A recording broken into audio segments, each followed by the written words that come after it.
Hi hello good morning. Good morning. മൗനം മൗനം എന്ന് കേട്ടിട്ടില്ലേ? നമ്മള് പല കാര്യങ്ങളിലും മൗനം പാലിക്കുന്നത് ചില ആപത്തുകളിൽ നിന്നോ വിഷമങ്ങളിൽ നിന്നോ ഒക്കെ നമ്മളെ രക്ഷിക്കുന്ന ഒന്നായിരിക്കും.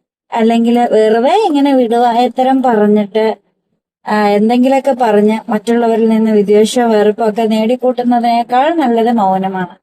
മൗനം ചില സമയത്ത് നല്ലതാണ് കേട്ടോ.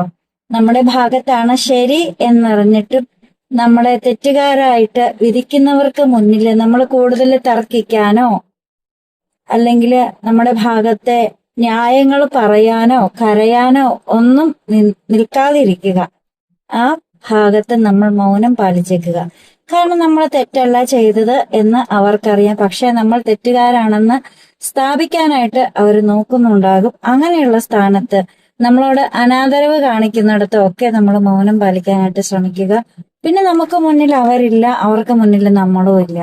അങ്ങനെ ഒരു ആറ്റിറ്റ്യൂഡിലേക്ക് പോകുവാണെങ്കിൽ നമുക്ക് അധികം ദുഃഖം ഉണ്ടാകാതിരിക്കാനായിട്ട് പറ്റും. അത് മാത്രമല്ല, നമ്മുടെ കൂടെയുള്ളവര്, അത് ഭാര്യയോ ഭർത്താവോ മക്കളോ ആരെങ്കിലും ഒക്കെ ആയിക്കൊള്ളട്ടെ, അവർ ചെയ്ത തെറ്റിന് നമ്മൾ തലകുനിക്കേണ്ടുന്ന അവസ്ഥ പലപ്പോഴും വരാറുണ്ട്. പക്ഷെ അതിന്റെ ആവശ്യമൊന്നുമില്ല.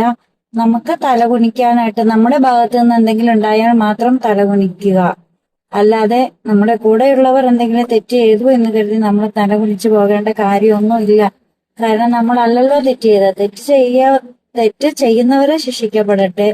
തെറ്റ് ചെയ്യുന്നവർ സമൂഹത്തിന് മുന്നിൽ തെറ്റുകാരായിട്ട് നിൽക്കട്ടെ. അത് നമ്മുടെ അറിവ് കൊണ്ടോ സമ്മതത്തോടെയോ ഒന്നും അല്ലാത്ത പക്ഷം നമുക്ക് ഒരു കാരണവശാലും സമൂഹത്തിലേക്ക് ഇറങ്ങി ചെല്ലുന്നതിനോ എന്തെങ്കിലും കാര്യങ്ങൾ ചെയ്യുന്നതിനോ നമ്മളായിട്ട് ജീവിക്കുന്നതിനോ ഒന്നും ഒരു തടസ്സമല്ല എന്നുള്ള കാര്യം കൂടി ഓർമ്മിച്ചേക്കുക. അങ്ങനെയുള്ളവർ ധാരാളം പേരുണ്ട്, എനിക്ക് മെസ്സേജ് ഇടാറുണ്ട്. അതുകൊണ്ട് തന്നെയാണ് ഞാൻ ഇങ്ങനെ ഒരു കാര്യം പറഞ്ഞത്. അപ്പൊ എല്ലാവർക്കും നല്ലൊരു ദിവസമായിക്കൊള്ളട്ടെ. ബൈ.